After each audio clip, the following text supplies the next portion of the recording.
How can a VTB work on a property with existing mortgage? Is the only option to look for a lender who will allow this? They're not going to allow you to do the full 25% down with the vendor take back. They're still going to want you to have some cash in the game, some skin in the game. So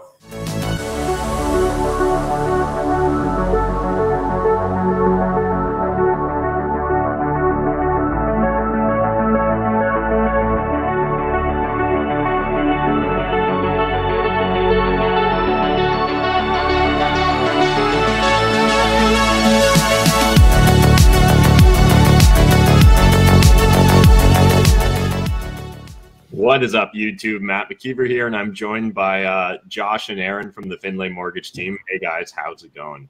I'm good, man. How are you?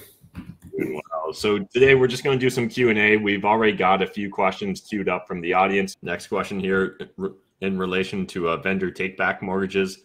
How can a VTB work on a property with existing mortgage? Is the only option to look for a lender who will allow this? Any suggestions to which lenders, both residential and commercial? Okay.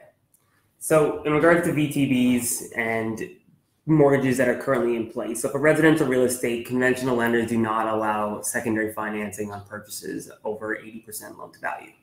So in regards to like conventional residential real estate and mortgages, you're not able to get a VTB with a conventional lender.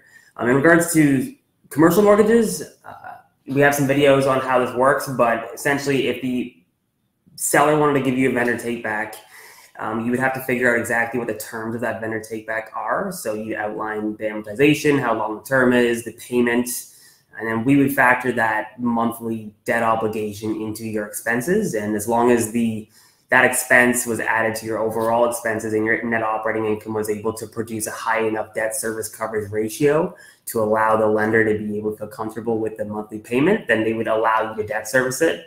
Very rarely do we see this unless it's a building that's operating at an extremely high level.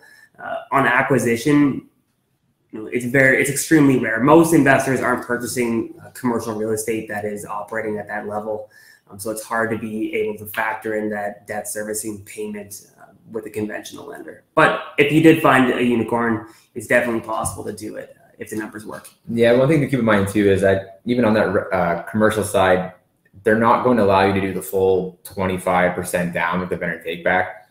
They're still going to want you to have some cash in the game, some skin in the game. So, if it's a really, really, really strong deal and you're a super strong borrower and you have a really good reason, and you might be able to stretch that VTB to 15%.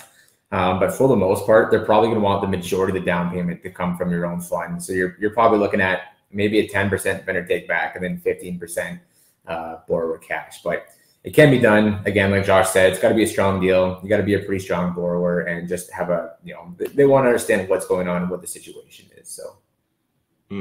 Yeah, appreciate that, guys. And I know as well, when dealing with the commercial side of things, also credit unions sometimes can be a good option there because they're not quite as beholden the way the main banks are.